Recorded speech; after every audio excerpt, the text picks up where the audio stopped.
नमस्कार। भारतीय खेलों के इतिहास पर अगर हम नजर डालें तो पिछले एक दशक में एक बार ऐसा मामला सामने आया था जब नामी खिलाड़ियों ने एक साथ होकर अपने खेल संघ के खिलाफ काफी बड़े लेवल पर मोर्चा खोल दिया था। सन 2013 में उस वक्त भारत के टेनिस खिलाड़ियों ने बुनियादी सुविधाओं के अभाव में दक्षिण कोरिया के खिलाफ दिल्ली में डेविस कप मैच खेलने से मना कर दिया था। तब संघ को इस मुकाबले में दूसरे दर्जे की जो टीम थी उन्हें उतारना पड़ा और ऐसा करने से उन्हें हार का भी सामना करना पड़ा था। फिर हुआ यूं कि आखिरकार टेनिस महासंघ को खिलाड़ियों की सभी शर्तों को मानना पड़ा था। बीच बीच में खिलाड़ियों के खेल संघों के साथ मतभेद नजर आते रहे, फिर चाहे वो बैडमिंटन खिलाड़ी हो, टेनिस प्लेयर हो या फिर टेबल टेनिस प्लेयर्स।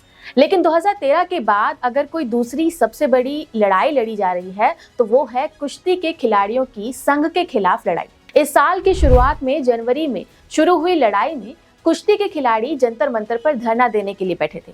तब इससे पहले ऐसा कभी देखने को नहीं मिला था कि 3 ओलंपिक मेडलिस्ट और 2 वर्ल्ड चैंपियनशिप मेडल जीतने वाले पहलवान धरने पर बैठे हों। इन खिलाड़ियों ने न केवल कुश्ती महासंघ के अध्यक्ष रहे बृजभूषण शरण सिंह पर तानाशाही रवैये का आरोप लगाया था, बल्कि उनके खिलाफ यौन शोषण जैसे गंभीर आरोप भी लगाए थे। आइए समझने की कोशिश करते हैं कि आखिर ये पूरा मामला कब और कहां से शुरू हुआ। 2008 में बीजिंग ओलंपिक्स में सुशील कुमार ने ऐतिहासिक कांस्य पदक जीत के भारत में कुश्ती का स्तर लगातार बेहतर बनाने की कोशिश की थी। फिर 2012 के लंदन खेलों में सुशील कुमार ने रजत और योगेश्वर दत्त ने कांस्य पदक जीता। इससे पहलवानों की छवि में भी काफी सुधार आया। अब पहलवानों को सम्मान की दृष्टि से देखा जाने लगा, क्योंकि कुश्ती ही ऐसा खेल था जो ओलंपिक लेवल पर भारत का परचम लहरा रहे थे। फिर एक दौर ऐसा आया जब बजरंग पुनिया और विनेश फोगाट ने विश्व चैंपियनशिप जैसे बड़े टूर्नामेंट में मेडल जीतने शुरू किए। शायद ही कोई ऐसा मुकाबला हो जहां इन 2 खिलाड़ियों ने मेडल नहीं जीता हो। कॉमनवेल्थ गेम्स, एशियाई खेल या एशियाई चैंपियनशिप, कामयाबी लगातार इन्हें मिलती रही। पहलवानों की कामयाबी के साथ ही अब कॉर्पोरेट जगत की भी इस खेल में रुचि बढ़ गई। JSW और OGQ जैसे गैर सरकारी संगठन चुनिंदा पहलवानों को मदद करने लगे। इसके अच्छे नतीजे भी मिले, क्योंकि अब खिलाड़ी जो है विदेशों में रहकर उन्हीं पहलवानों के साथ ट्रेनिंग करने लगे जिनके साथ उनको टूर्नामेंट में भिड़ना होता था। इससे पहलवानों की झिझक भी कम हुई और विदेशों में बेहतर सुविधाओं के कारण उनका प्रदर्शन भी एक अच्छे लेवल पर रहने लगा। लेकिन भारतीय कुश्ती महासंघ को गैर सरकारी संगठनों का पहलवानों के साथ डायरेक्ट कांटेक्ट करना रास नहीं आया। WFI ने 2022 में इस तरह की सारी मदद पर रोक लगा दी। साथ ही 2018 में टाटा मोटर्स जैसे बड़े कॉर्पोरेट को कुश्ती का नेशनल स्पॉन्सर बनाया था। जाहिर था अब खेल में पैसा आने लगा था। उस कॉन्ट्रैक्ट के मुताबिक A ग्रेड के पहलवानों को 30 लाख रुपए सालाना मिलने थे, लेकिन कुश्ती महासंघ ने 2-3 किश्तों के बाद ये पैसा देना भी बंद कर दिया। अब खिलाड़ियों को ना तो प्राइवेट स्पॉन्सरशिप से पैसे मिल रहे थे और ना ही WFI उन्हें अनुबंध के पैसे दे रहा था। लिहाजा पहलवानों के अंदर धीरे धीरे गुस्सा बढ़ता चला गया। ऐसे में बृजभूषण शरण सिंह के बारे में कहा गया कि उन्होंने तानाशाह की तरह पूरे संघ को अपने कब्जे में किया हुआ है। उनके काम के तरीकों को लेकर भी सवाल उठ रहे थे। ऐसा होने पर भारतीय जनता पार्टी ने बृजभूषण को कुश्ती संघ पर नियंत्रण छोड़ने पर मजबूर किया और सिंह के खिलाफ मामले को दर्ज किया।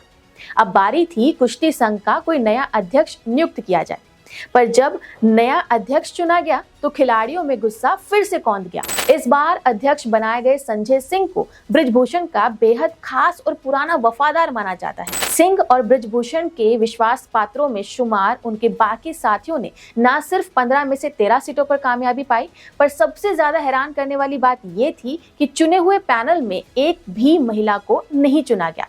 दरअसल ये कोई जनता द्वारा डाले गए वोटों का चुनाव तो था नहीं। कुश्ती संघ में अपने अपने प्यादे होते हैं, पैनल होते हैं, वही वोट करते हैं और जीतता वही है जिसे ये लोग लॉबी में लाना चाहते हैं। यही वजह है कि बृजभूषण की जगह उन्हीं का प्यादा चुनकर लाया गया।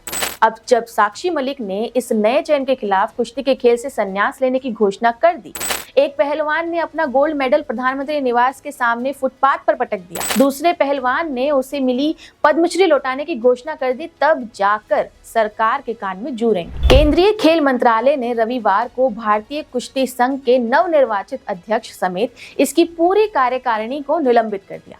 इसकी गतिविधियों पर भी अगले आदेश तक के लिए रोक लगा दी गई है। खेल मंत्रालय के मुताबिक अंडर 15 और अंडर 20 नेशनल प्रतियोगिताएं आयोजित करने की हालिया घोषणाएं करते समय नियम कानून का बिल्कुल भी ध्यान नहीं रखा गया। दूसरी बात ये भी कही कि फेडरेशन का कामकाज उस परिसर से चलाया जा रहा है जो पिछले पदाधिकारियों के नियंत्रण में है। हालांकि इसके पीछे इस साल में बहुत कम समय बचने या नए पहलवानों का फ्यूचर बचाने जैसी दलीलें दी जा रही थी, मगर सवाल ये है कि इसमें नियमों को ताक पर रखकर फैसला लेने को कैसे ठीक ठहराया जा सकता है। किसी भी हाल में ये कोई आदर्श स्थिति नहीं है। हालांकि खेल मंत्रालय का ये फैसला खिलाड़ियों को खुश कर सकता है, क्योंकि अब देरी से ही सही सरकार ने अगर इस मसले पर अपनी जो कार्यवाही की है तो इसे दुरुस्त कदम कहा जा सकता है। बाकी आपकी इस पे क्या राय है, हमें कमेंट करके जरूर बताएं। नमस्कार।